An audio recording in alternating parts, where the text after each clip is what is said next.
That's the Sun card. Very nice beginning to December for you, Taurus. That means that, you know, basically you're full of your own vitality, your own radiance. When the Sun card appears, usually that's a card of self-acceptance. And it's just like, you know, all the things that the sun shows. It's vitality, it's radiance, it's the fire of life.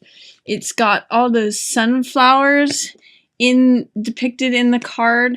And so it's a card of basically like sunny radiance. You may be feeling like on top of your game, or just full of happiness, full of light, full of just sunny vitality.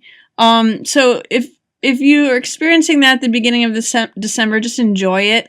It's also actually depicting a couple here, or two figures. So if you're in a relationship, you might just be enjoying the sunny radiance of and pleasures of your relationship. So it looks like the beginning of December is pretty nice for you, Taurus. So just enjoy that.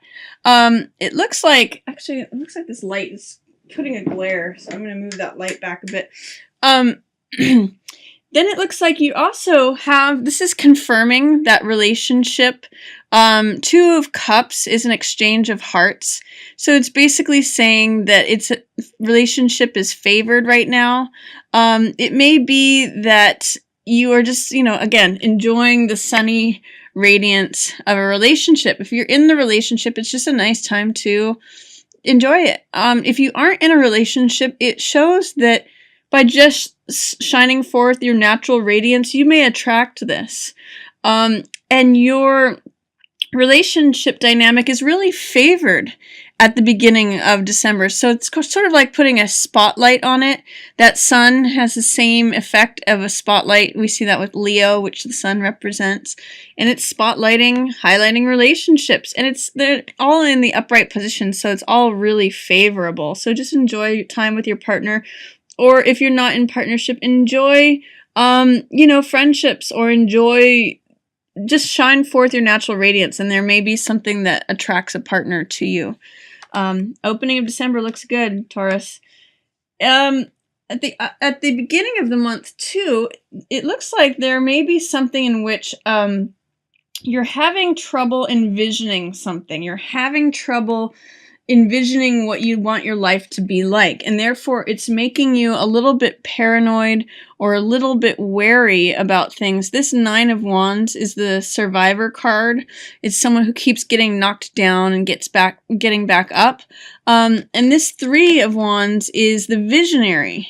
It's someone who is able to use their imagination to dream up what it is that they'd like to bring to themselves in their life. What's the empire that they want to build?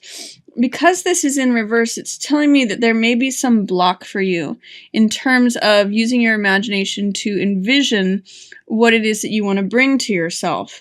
And the fact that he's kind of looking at this Nine of Wands card is saying that there may be some way in which you feel like you're going to just be knocked down and having to get back up again. When you try to envision things, it feels like you need to protect yourself or defend others, or see if you can step out of that vision of things. Or if you're having trouble envisioning what is coming ahead, just know that you always end up being the survivor. You always end up being the last one standing, even though you've been through a number of battles, as this soldier has. So that's going on for the opening of the month for you, Taurus. Towards the middle of the month, we see King of Cups here in reverse. Now, King of Cups is usually the perfect partner, the perfect father. It's someone who is master of their emotions. It's someone who always looks at things from a compassionate point of view. And often this represents a water sign, so Scorpio, Pisces, or Cancer. If there's someone who is a water sign that is close to you, it looks like that they may not be showing up as you are used to them showing up, or as you expect them to show up. I'm actually seeing Queen of Cups and King of Cups here at odds with one another. They're separated by this card of the ending of a cycle. Ten of Swords is a card that depicts all the thoughts that we have about something, because these swords represent the mental element. So all of these are like different thoughts that are obviously killing the person. This card's called Bottoming Out. And usually it means that the way of thinking about something needs to end. 10 is a end of cycle number. So it means letting go of negative thinking. It means letting go of the cycle of thinking about things in a certain way and moving on. Because this, whatever was alive is no longer alive. It's dead. It needs to be let go of. It needs to be moved on from. It's a signal that that cycle is creating its natural end. So, if there was a relationship that you were involved with that had been based on compassion and heart energy and feeling, you know, Queen of Cups and King of Cups are a natural pair. But because he is in the reverse position, the person who had been the perfect partner may not be showing up as the perfect partner. He's looking elsewhere and he's seeing that it's ended. Whereas this Queen of Cups is still remaining and still looking at the situation. So in some ways, there may be a way in which someone is leaving that relationship or leaving that way of thinking about things. Something has come to a natural conclusion, a natural end, and this person is looking away. So be careful that you are not in bondage to something. Be careful that you're not believing in things that are not true. This Devil card in reverse says that you could be misled or swept away by your passions.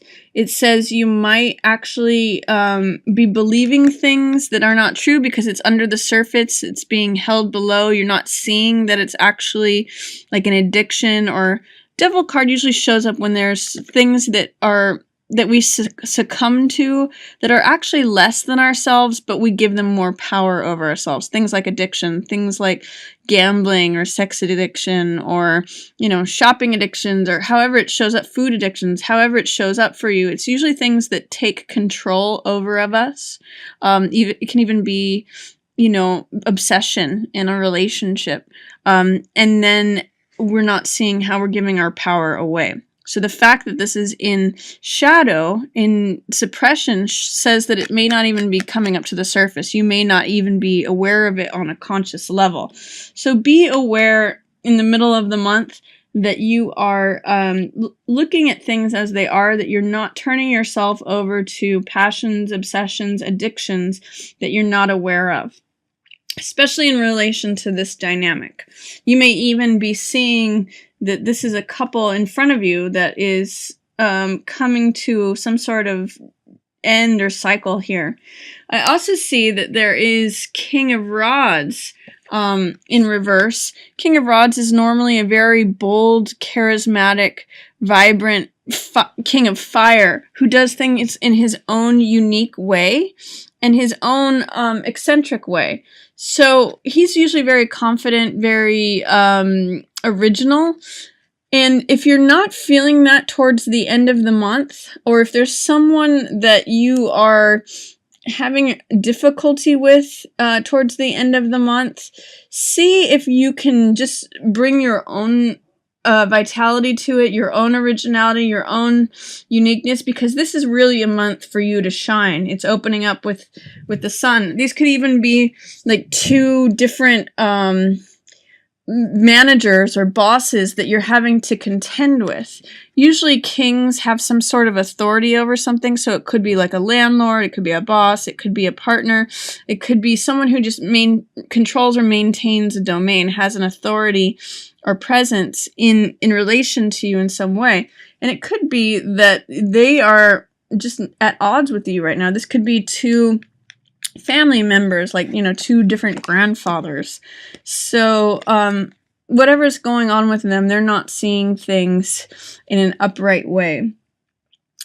This figure is preoccupied with financial losses right now. 5 of Coins is a card of financial loss, feeling destitute, feeling left out in the cold. It's a real card of whether you're going to focus on the losses of the material world or whether you're going to open yourself up to the spiritual realm, which is always there and available for you. For some reason, with this Five of Coins in reverse in conjunction with this King of Rods, it's telling me that he is preoccupied with either financial losses or not seeing enough of a focus on the spiritual realm. So if you know of any fire signs, this is either Sagittarius, Leo, or Aries. They may not be showing up in a way that they normally do or in a way that you would expect because they're so preoccupied with feeling left out, with feeling left in the cold. It almost seems to me like this could be potentially even an ex-lover with this new relationship. You know, there was some ending, someone's feeling left out in the cold. He's looking directly at that. So either he's the person who's being left out or he could be an opportunist saying, okay, this end has come. Someone's feeling left out in the cold. I'm going to rush in to take this spot. I don't know. I'm just getting that this could be an older ex or something like that who may be thinking about or viewing the situation. I'm also seeing that because Six of Cups means sentimentality, thinking about the past. This is returning to childhood or innocence. And sometimes it can be reunion with an ex or reunion with someone you've known from the past. But usually it just means, you know, sentimentality, innocence, the kind of sweetness that children have between each other. It also is possible that with whatever friction is going on within a relationship, it's making you think back to a time of, you know, when things were innocent with this ex. So that's possible too. I see at the end of the month that there's something to do with joint finances or juggling money.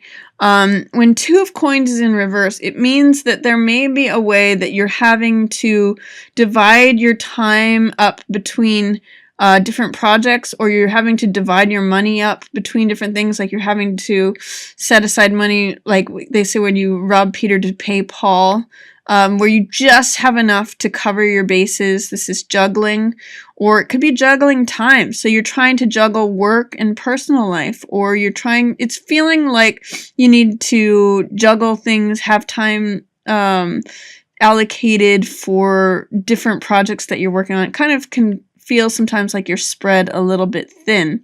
So when I see that in the reverse position, which is the feeling stressed out, feeling like you've got a lot of balls in the air, what I recommend is adopt a feeling of flexibility. Adopt a feeling of that you are able to manage many things at once, that you are able to multitask, and you can do it in a balanced, fun way. That's the high side of this card. So that you may be feeling around the holidays a little sentimental, especially regarding some sort of past love or time of childhood or innocence, and you may feel the need to juggle things, especially around the holidays, but just see if you can maintain some composure, some balance. Look at it as having fun, or look at it as how capable you are able to be. I think of you know, old acrobats who are able to spin plates and go on a unicycle at the same time, and they kind of show what they're capable of by doing many things at once. So look at that as a possibility, Taurus, for December. I also want to mention about our upcoming new moon and full moon. You have a new moon coming up in your 8th house. New moons are times when it's good to set intentions for new beginnings. And 8th house is all about hidden things, mysteries, transformations. 8th house represents the phoenix, so something that gets burned down to the ground and then rises from the ashes. So if there's something that is feels like it's dead and gone, if you want to resurrect something that you used to do, or bring something back into life that was old, dead, and gone, if you had an old way of doing things and you want to bring it back, now's a good time to set intentions to bring that back to life. Or it may be a good time to investigate something if there's a hidden mystery or puzzle that you're trying to solve, or question that you have. 8th house is the house of unlocking secrets and finding out secrets. So It's a good time to set intentions to study, esoteric arts or occult things. It's also a good time to study anything that is, or begin a new project and something that's hidden. So like hidden treasure or hidden knowledge.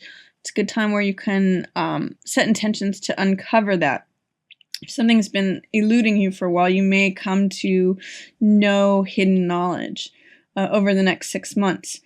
Also, we have on December 25th, first of all, sorry, that new moon is going to be in Sagittarius on December 11th, so that's in your 8th house, Taurus. We also have on December 25th, we have a full moon in Cancer, which is your 3rd house, and that's your house of communication. So for some, it's going to be that information is finally going to come to the surface on something.